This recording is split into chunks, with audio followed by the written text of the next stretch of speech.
পৰিস্থিতি ৰাষ্ট্ৰীয় ঘাইপথৰ ওপৰত কমিছে কিছু পানী কমাত পুনৰ যাতায়াতৰ বাবে মুকলি কৰি দিয়া হৈছে 715 নম্বৰ ৰাষ্ট্ৰীয় ঘাইপথ অৱশ্যে ভিতৰুৱা গাঁওসমূহত এতিয়াও অপৰিৱৰ্তিত হৈ আছে বান পৰিস্থিতি ভিতৰুৱা অঞ্চলত এতিয়াও আবদ্ধ বহু লোক বানত ঘৰবাৰী ডুব যোৱাত অকল্পনীয় ক্ষতিৰ সন্মুখীন হৈছে বানাক্ৰান্ত ৰাষ্ট্ৰীয় ঘাইপথত ভোকে লঘোণে আশ্ৰয় ল'বলগীয়া হৈছে বানাক্ৰান্তই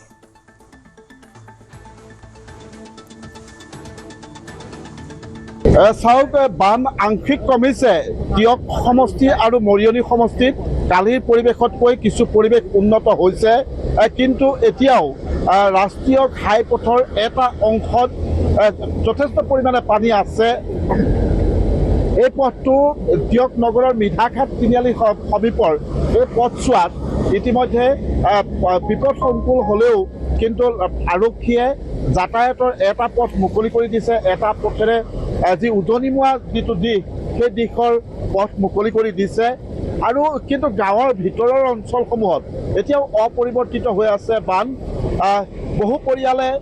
উজাগৰি নিশা কটাইছে মই এই মুহূৰ্তত সেই পৰিৱেশটো দেখুৱাইছোঁ যে ৰাষ্ট্ৰীয় ঘাইপথৰ পৰিৱেশে দেখুৱাইছোঁ এখনকৈ আৰক্ষীয়ে গাড়ীসমূহ পুনৰ আচলতে এই যি আচলতে ভয়ংকৰ স্থান এই স্থানত ইতিমধ্যে পাৰ কৰিছে তথাপিতো কিন্তু প্ৰবল সোঁত আছে পথৰ ওপৰত যথেষ্ট সোঁত আৰু সেই সোঁতৰ মাজেৰে কিন্তু গাড়ীসমূহ এখনকৈ যিসমূহ যাত্ৰী সেই যাত্ৰীসমূহক এই স্থানেৰে পাৰ কৰাইছে আমি সেই পৰিৱেশটো এই মুহূৰ্তত দেখুৱাইছোঁ এয়া হৈছে 715 নং ৰাষ্ট্ৰীয় ঘাইপথৰ পৰিৱেশ আমি কালিৰ দিনটো ধাৰাবাহিকভাৱে এই স্থানৰ পৰিৱেশ আমি দেখুৱাইছিলোঁ কেনে এক ভয়ানক পৰিস্থিতিৰ সৃষ্টি হৈছিল আৰু সেই পৰিস্থিতি কিছু পৰিমাণে উন্নত হৈছে যিসকল লোক উজনিমুৱা যিসকল লোক বা নামনিমুৱা যিসকল লোক বহু লোক নিশাটো ৰাজপথৰ ওপৰতে তেওঁলোকে গাড়ীৰ ভিতৰতে কটাব লগা হৈছিল আৰু এতিয়া কিছু পৰিৱেশ উন্নত হৈছে আমি আৰু যিসমূহ আচলতে অতি জৰুৰী যান বাহন সেই যান বাহনসমূহো পাৰ কৰি দিয়াৰ চেষ্টা কৰা হৈছে আৰক্ষীয়ে ইয়াতে এই স্থানত উপস্থিত থাকি পাৰ কৰি দিছে বাইদেউ কোনফালে যাব আপুনি যোৰহাটলৈ আহিছে নিমাতী এতিয়া কেনেধৰণে পাৰ হ'ল আগলে পানী নাই এইখিনিৰ পৰাহে আছে অলপ বহুত ফুট টানি নিছে তথাপি আহিছোঁ আৰু এতিয়া আপোনালোকৰ গাড়ী পাৰ কৰাব পাৰিছে যেনেদৰে পাৰ কৰিছে পাৰ কৰিছে ধন্যবাদ জনাইছোঁ আপোনাক এইসকল লোকে খুব আচলতে বিপদসংকুলভাৱে তেওঁলোকে পাৰ হৈছে এই স্থানৰ যি আচলতে ৰাষ্ট্ৰীয় ঘাইপথৰ আমি যদি কিছু অকণমান আগলৈ দেখুৱাব পাৰোঁ সেই পৰিৱেশটো আমি যদি দেখুৱাব পাৰোঁ যথেষ্ট বিপদসংকুলভাৱেৰে তেওঁলোকে এই স্থানত পাৰ কৰিছে আৰু আমি এই কথাটো উল্লেখ কৰিব লাগিব যে তিয়কত ইতিমধ্যে দুগৰাকীকৈ লোক কালি মৃত্যুমুখত পৰিছে অকাল মৃত্যু সাৱটিছে আৰু ৰাষ্ট্ৰীয় ঘাইপথৰ কাষৰ যিসমূহ পৰিয়াল বা ঘৰ সেই ঘৰসমূহত এতিয়াও পানীৰ তলতেই আছে আৰু যিহেতু এই যি পৰিৱেশ এই পৰিৱেশৰ মাজত যোৰহাট জিলা প্ৰশাসনে যথেষ্ট কালিৰে পৰা উদ্ধাৰ অভিযান চলাই যিসকল বানাক্ৰান্ত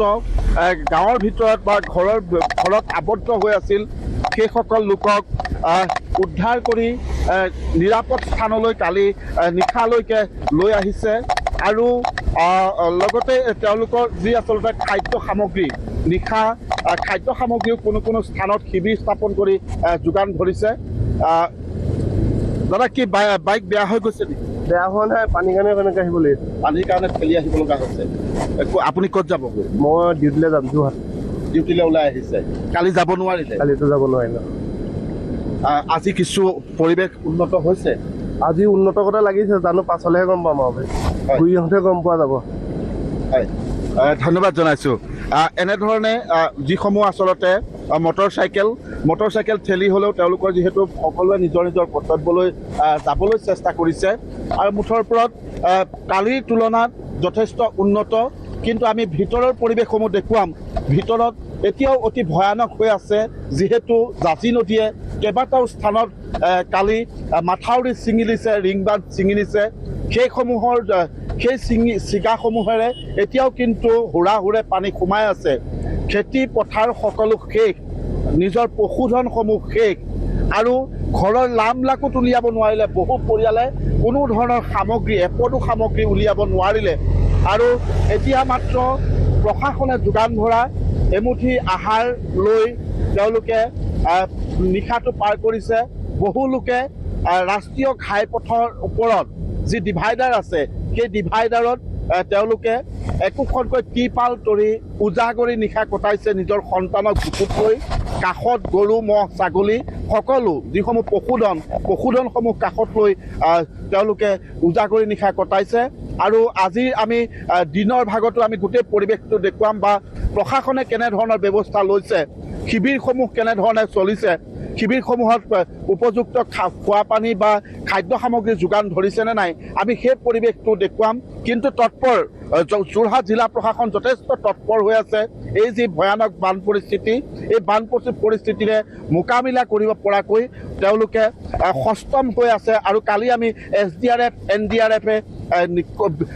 ভিতৰুৱা অঞ্চলসমূহৰ পৰা যি উদ্ধাৰ অভিযান চলাইছিল, সেই দৃশ্যসমূহ দেখুৱাইছিলোঁ। আজি আমি শিবিৰসমূহত গৈ সেই খবৰবিলাক আপোনালোকক জনাই যাবলৈ চেষ্টা কৰিম।